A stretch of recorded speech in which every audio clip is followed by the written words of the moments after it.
कहानी की शुरुआत में हमें क्रिस नाम के एक आर्मी ऑफिसर को दिखाया जाता है जो केन्या में अपने एक सीक्रेट मिशन पर आया था। उसका काम था उन 4 होस्टेजेस को बचाना जिन्हें तालिबान के आतंकवादियों ने अपने कब्जे में ले रखा है।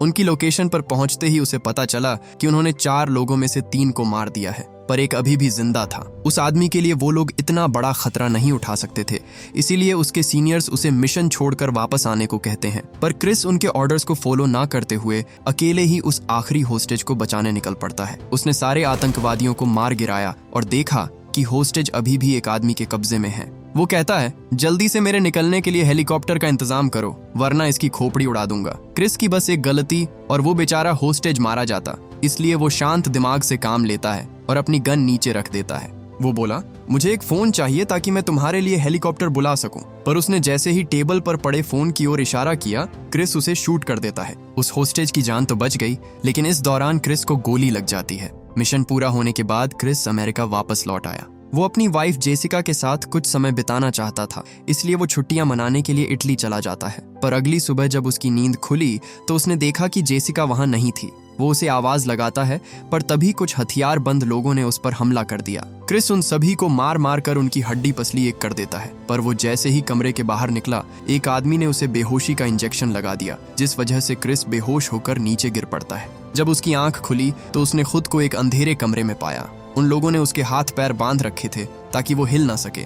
एक आदमी उसके पास आता है और उसे अपना नाम एलेक्स बताता है। वो जानना चाहता था कि केन्या में होस्टेजेस की खबर उसे किसने दी। क्रिस ने जब उसे बताने से मना किया तो एलेक्स उसकी वाइफ को लेकर आता है। उसने उसके सर पर प्रेशर गन रखकर उससे एक बार फिर यही सवाल किया, पर क्रिस को सच में कुछ नहीं पता था। वो कहता है, मेरा काम है बस ऑर्डर्स फॉलो करना, मुझे इन सब के बारे में कुछ नहीं पता। लेकिन एलेक्स को उसका ये जवाब पसंद नहीं आता, जिसके बाद वो जूलिया को उसकी आंखों के सामने मार डालता है। उसकी मौत से क्रिस एकदम से सहम जाता है। वो बोला, मुझे मार दे वरना तुझे दोबारा मौका नहीं मिलेगा।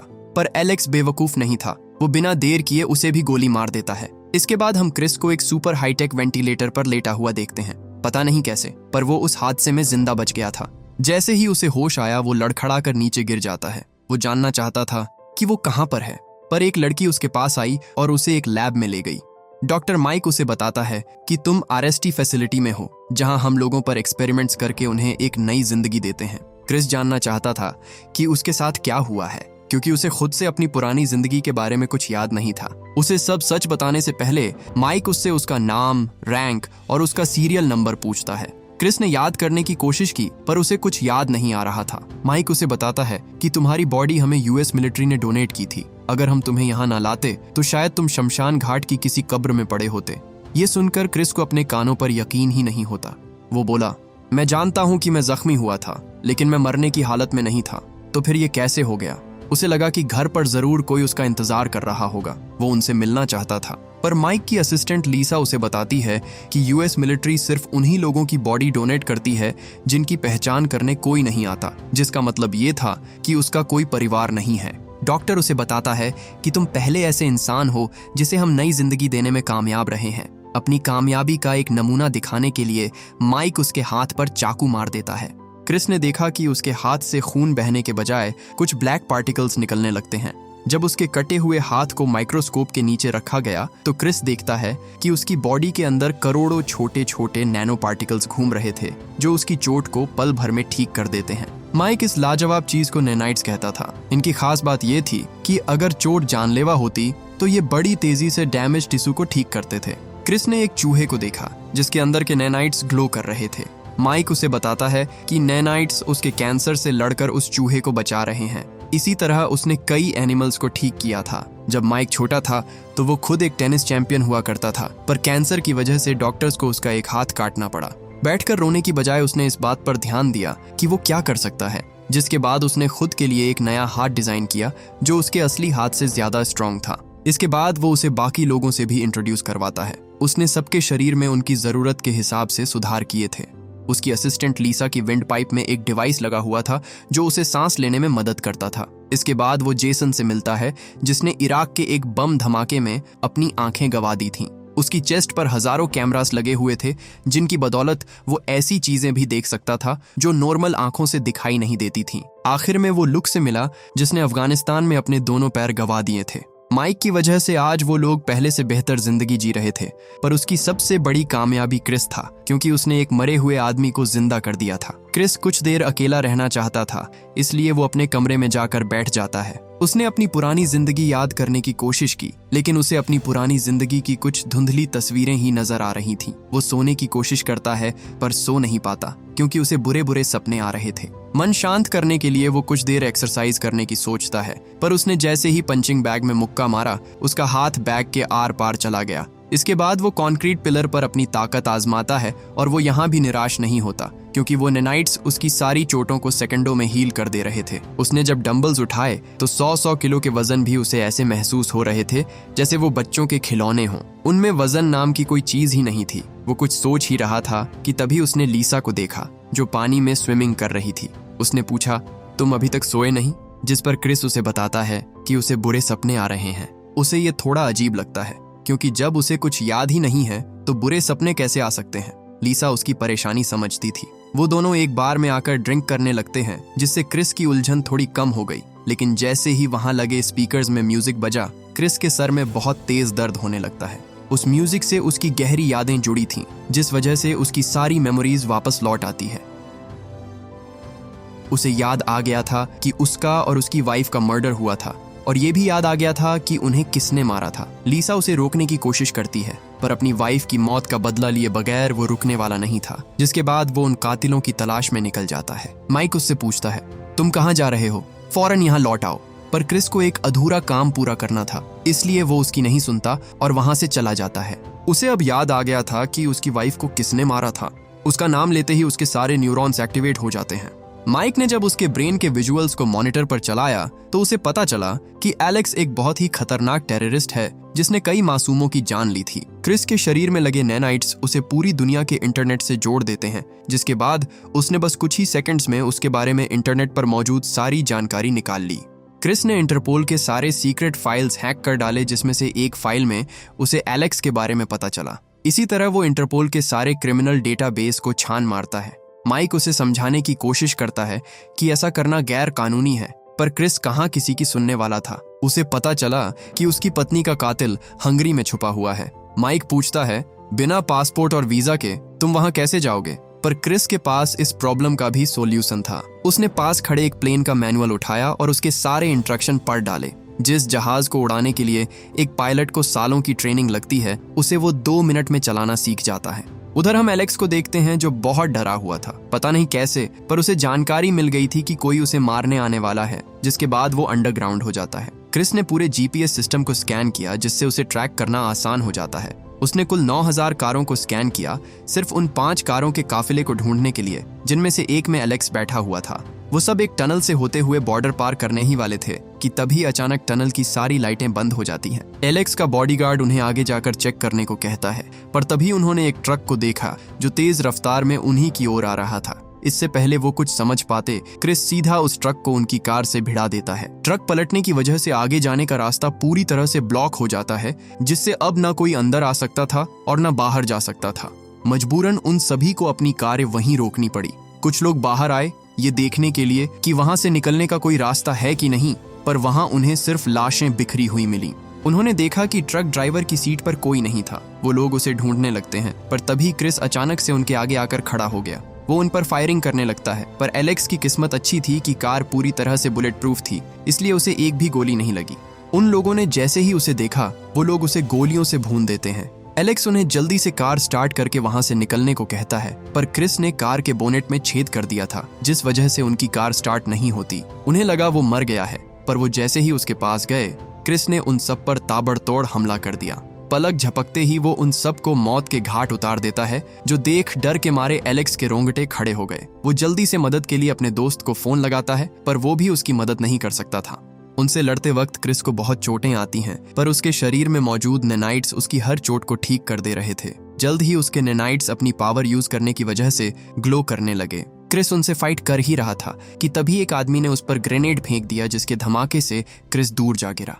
उन्हें लगा कि अब उसका बचना मुश्किल है, पर वो एक बार फिर उठ खड़ा होता है। उन्होंने क्रिस की छाती को गोलियों से छल्ली कर दिया, पर उनकी गोलियों का उस पर कोई असर नहीं होता। क्रिस के चेहरे पर एक शिकन तक नहीं थी।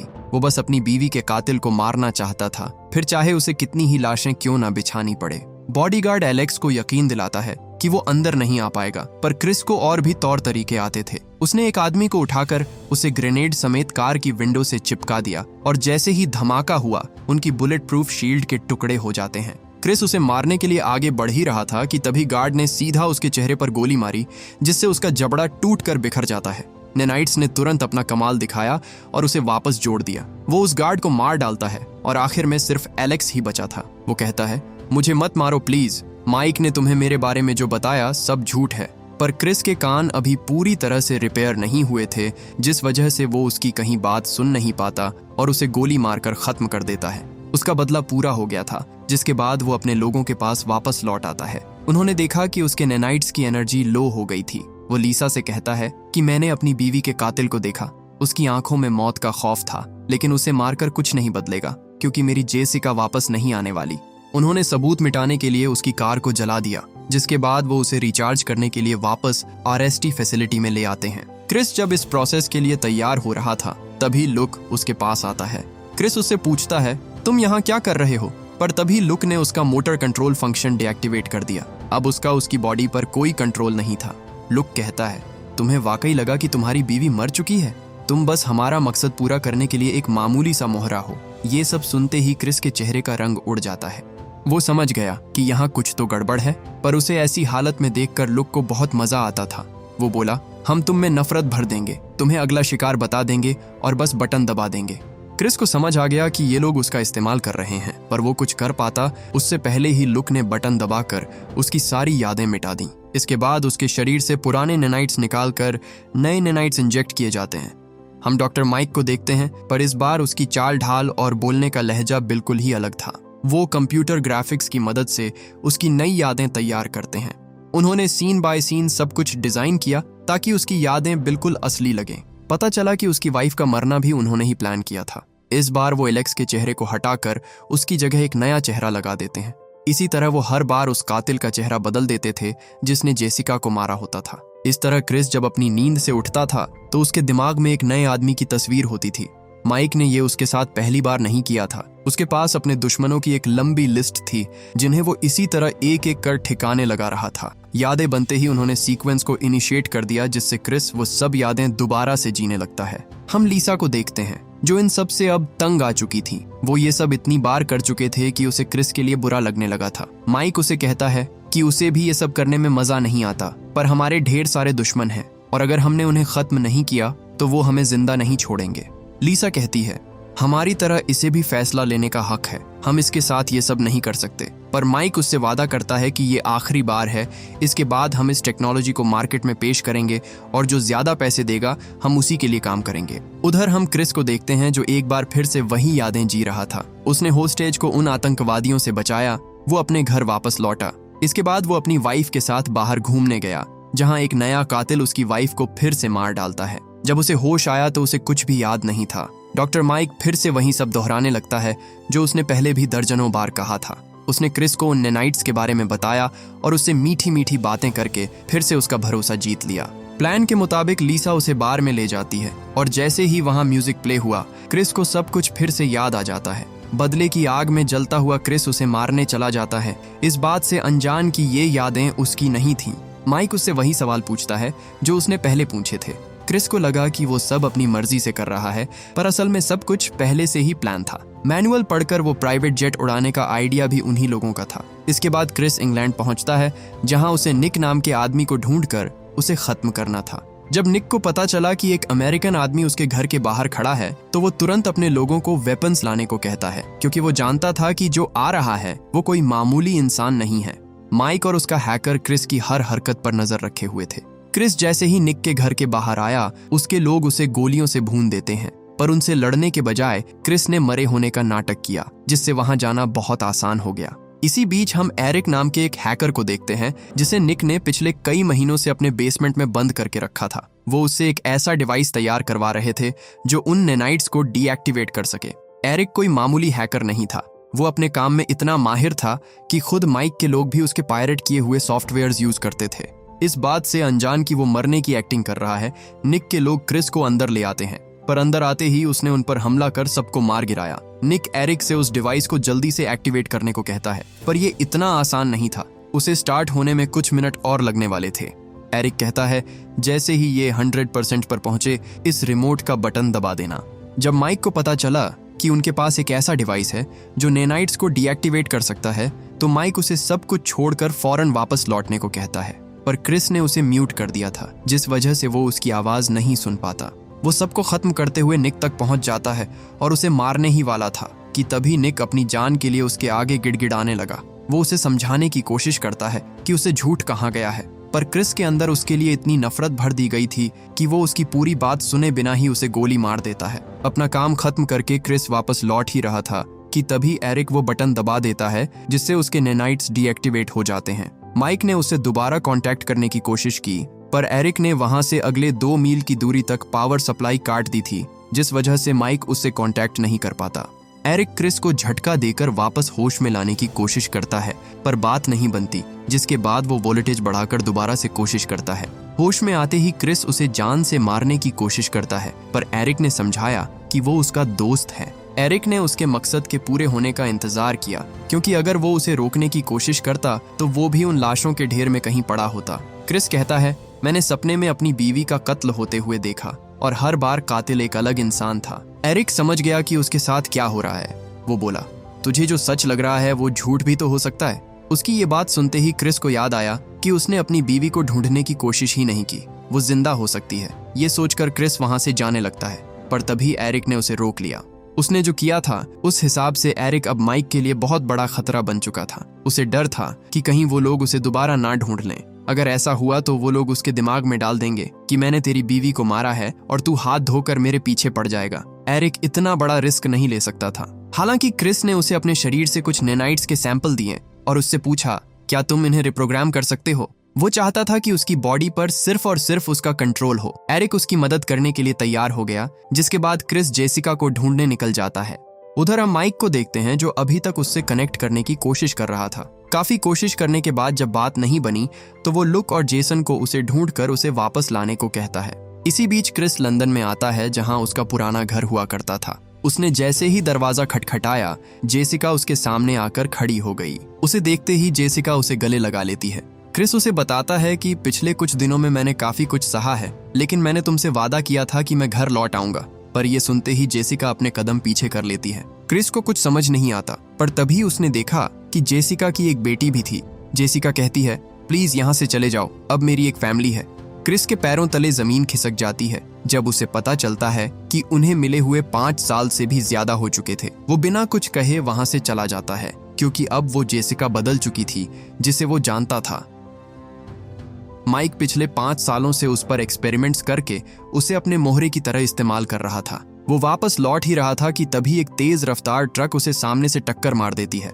लुक बाहर आया और क्रिस पर एक खास तरह का शॉट फायर किया, जो क्रिस की बॉडी में मौजूद नैनाइट्स को ठंडा कर देते हैं। वो समझ गया कि ये लोग पूरी तैयारी के साथ आए हैं, इसलिए उसने भागना ही सही समझा। लुक उसका पीछा करता है, लेकिन वो कहीं गायब हो गया, जिसके बाद जेसन ने उसे पकड़ने के लिए अपने ड्रोन्स उसके पीछे छोड़ दिए, जिससे उसे ट्रैक करना और आसान हो गया। लुक उसे पकड़ने ही वाला था कि तभी क्रिस एक पुलिस वाले की गन छीनकर उन पर फायर कर देता है। लुक इस हमले में बच तो गया, लेकिन क्रिस अब काफी दूर जा चुका था। जेसन अपने ड्रोन की मदद से लुक को उस तक पहुंचने का एक शॉर्टकट बताता है। लुक रूट को फॉलो करते हुए सीधा उसके सामने आकर खड़ा हो गया।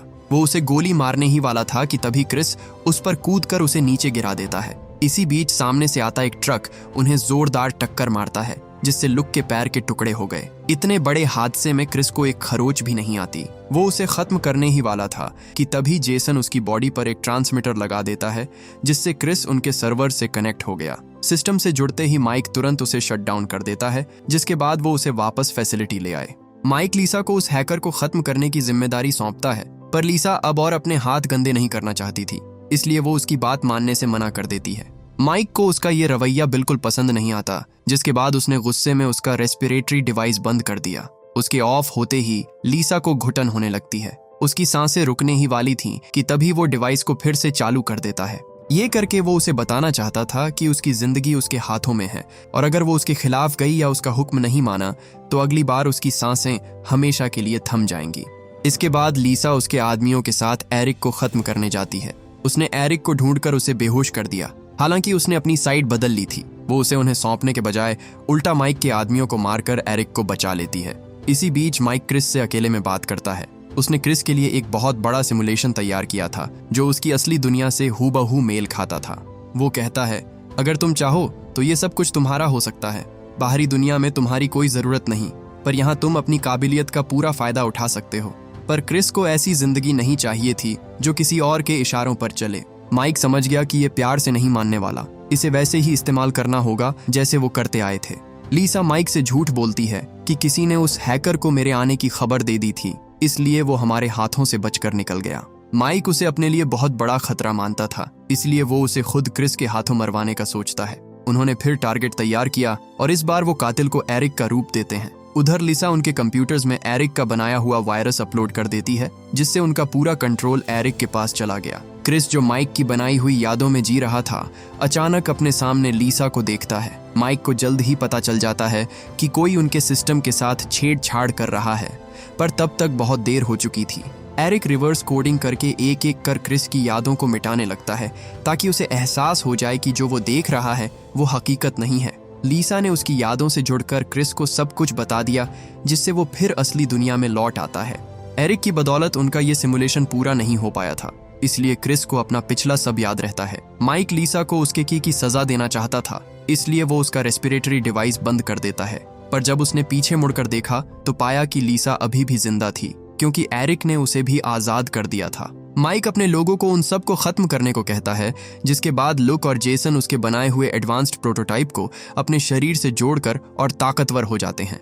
क्रिस वहां से जा ही रहा था कि तभी लुक उसके रास्ते में आकर खड़ा हो जाता है। उसने क्रिस को बताया कि उसकी बीवी को प्रेशर गन से मारने का आइडिया उसी का था। इसके बाद दोनों के बीच जबरदस्त फाइट होती है। लुक उस प्रोटोटाइप की वजह से बहुत स्ट्रांग हो गया था, पर वो भी क्रिस के गुस्से के आगे नहीं टिक पाता। क्रिस उसे लेकर सीधा 100वें माले से नीचे कूद गया। वो दोनों फाइट कर ही रहे थे कि तभी जेसन भी उस पर हमला कर देता है। दोनों मिलकर उसे डीएक्टिवेट करने की पूरी कोशिश करते हैं, पर यह आसान नहीं था। क्रिस लुक को लात मारकर दूर कर देता है और जेसन से कहता है, हार मान लो, लेकिन जेसन उसकी नहीं सुनता और उस पर हमला करता रहता है। लुक ने उसे मारकर नीचे फेंक दिया। वो इतनी जोर से नीचे गिरा था कि उन्हें लगा कि अब वो कभी वापस नहीं लौटेगा, पर क्रिस दूसरी लिफ्ट से वापस ऊपर आ जाता है। उसने उस पर से इतनी तेज छलांग मारी कि वो सब लिफ्ट समेत नीचे गिरने लगते हैं। लुक तो अपने मैकेनिकल आर्म्स की मदद से खुद को संभाल लेता है, पर वो दोनों जिंदगी और मौत के बीच लटके हुए थे। जेसन उससे मदद मांगता है, पर उसकी मदद करने के बजाय लुक केबल को काट कर उसे नीचे गिरा देता है। वो क्रिस के साथ भी यही करने वाला था, पर केबल टूटने से पहले ही क्रिस छलांग लगाकर उसके सूट को पकड़ लेता है। ठीक उसी वक्त उसने अपने दूसरे हाथ से कटी हुई केबल को पकड़ लिया, जो उसे लुक समेत नीचे घसीट ले जाती है। गिरते वक्त क्रिस लुक के एक्सोस्केलेटन के पुर्जे पुर्जे नोच डालता है, जिससे उसकी सारी ताकत छिन गई और वो सीधा नीचे जा गिरा। इसी बीच हम माइक को देखते हैं, जो वहां से भागने की फिराक में था, पर वो जैसे ही अपनी कार में बैठा, लुक का उड़ता हुआ हाथ उसकी कार को चकनाचूर कर देता है। क्रिस उसे रोकने के लिए दोबारा उसके सामने आकर खड़ा हो गया। माइक के चेहरे पर मौत का डर साफ दिखाई दे रहा था, जिसके बाद माइक ने एक बजूका निकाली और उसे शूट कर दिया। क्रिस उसके दागे गए ग्रेनेड को अपने हाथों से रोक लेता है, जिससे इतना तेज धमाका हुआ कि उसके सारे नैनाइट्स टूटकर हवा में बिखर जाते हैं। एरिक देखता है कि उसके नैनाइट लेवल्स बहुत तेजी से ड्रॉप हो रहे थे। अगर वो नहीं रुका तो वो उसकी मदद नहीं कर पाएगा।